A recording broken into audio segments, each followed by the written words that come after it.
Praise lord. దేవాతి దేవునికి వందనాలు. ప్రభు నామమున మీ అందరికీ నా ప్రత్యేకమైన వందనాలు, శుభాలు తెలియచేస్తున్నాను. ఈ దినము కొరకు ఏర్పాటు చేయబడిన దేవుని వాగ్దానము 103వ కీర్తన 4వ వచనము. సమాధిలో నుండి నీ ప్రాణమును విమోచించుచున్నాడు, కరుణా కటాక్షములను నీకు కిరీటముగా ఉంచుచున్నాడు. దేవుని నామానికి మహిమ కలుగునుగాక. ఈ ఉదయకాల సమయంలో సర్వ సృష్టికర్త అయిన నీ తండ్రి గొప్ప వాగ్దానాన్ని నీకందిస్తూ నిన్ను ఆశీర్వదిస్తూ ఉన్నారు. ఆమేన్.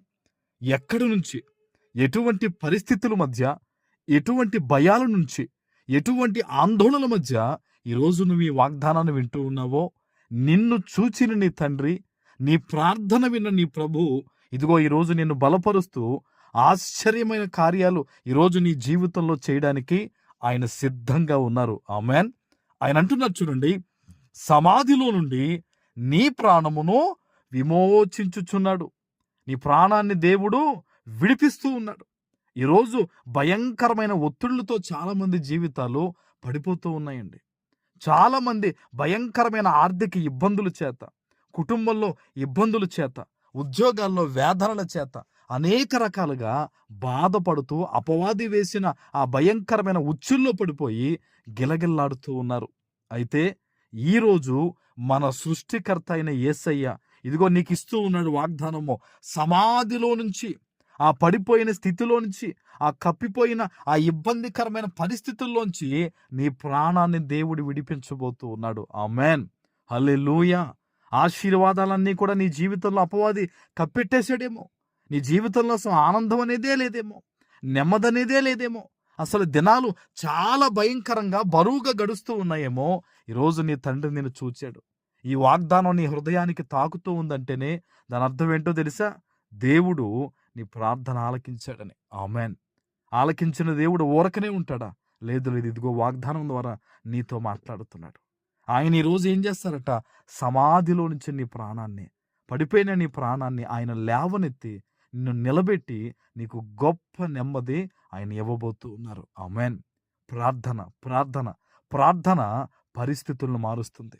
చాలామంది జీవితాల్లో వారు ఎన్నో మాట్లాడతారు, కానీ ప్రార్థన తక్కువ. అయితే ఈరోజు ఈ వాగ్దానాన్ని వింటున్న నువ్వు మాత్రం నీ జీవితంలో ప్రార్థనను పెంచు. దేవుని సన్నిధిలో బలమైన కన్నీరు కార్చి నువ్వు ప్రార్థన చేసినట్టయితే గనక ఈరోజు ఈ వాగ్దానం నీ జీవితంలో ఫలించడం అనేది నువ్వు చూస్తావు. చూడండి, కరుణా కటాక్షములను నీకు కిరీటముగా ఉంచుచున్నాడు. ఆయన కనికరించేవాడు, ఆయన ప్రేమించేవాడు. ఈరోజు దేవుడు నిన్ను కనికరించి, నిన్ను కాపాడి తన సొత్తుగా నిన్ను నిలబెట్టుకుంటానని ప్రభు వాగ్దానం ఇస్తున్నాడు. ప్రియులారా, హల్లెలూయా. ఈ లోకంలో మనుషులు చూడండి, మన అనుకున్న వారే మనల్ని విడిచిపెట్టి త్రోసేసి మనల్ని త్రొక్కివేయాలని చూస్తూ ఉంటారు. కానీ దేవుడు మనల్ని నిత్యము ప్రేమిస్తూ, మనం ఎన్ని పొరపాట్లు చేసినా, పాపము చేసినా ఇంకనూ దేవుడు అలా ఊరకనే ఉన్నాడంటే, మన గురించి తెలిసి కూడా దేవుడు మౌనంగా ఉన్నాడంటే అది కేవలం ఆయన ప్రేమ మాత్రమే. ఆమేన్. ఈరోజు ఈ వాగ్దానం వినేవాళ్ళు బహుశా కొంతమంది జీవితాలు ఇంకా దేవునికి వ్యతిరేకంగా ఉన్నాయేమో. ఈరోజు ప్రభు నీతో మాట్లాడుతూ ఉన్నాడు. నువ్వు తిరిగి మరలా దేవుని వద్దకు వచ్చినట్టయితే, నువ్వు తిరిగి మరలా దేవుని పాదాల వద్ద పడి ఈరోజు ప్రార్థన చేసినట్టయితే గనక పాడైన నీ స్థితిగతులు, పాడైన నీ పరిస్థితుల్ని దేవుడు ఈరోజు మార్చబోతూ ఉన్నారు. ఆమేన్. ప్రార్థన చేసుకుందాం. పరిశుద్ధుడా, ప్రేమ కలిగిన తండ్రి, మీకు వందనాలు. ఈ ఉదయకాల సమయంలో మీరు ఇచ్చిన గొప్ప వాగ్దానము ప్రతి బిడ్డ జీవితంలో నెరవేర్చి స్థిరపరచమని యేసు నామమున ప్రార్థిస్తున్నాను తండ్రి. ఆమేన్.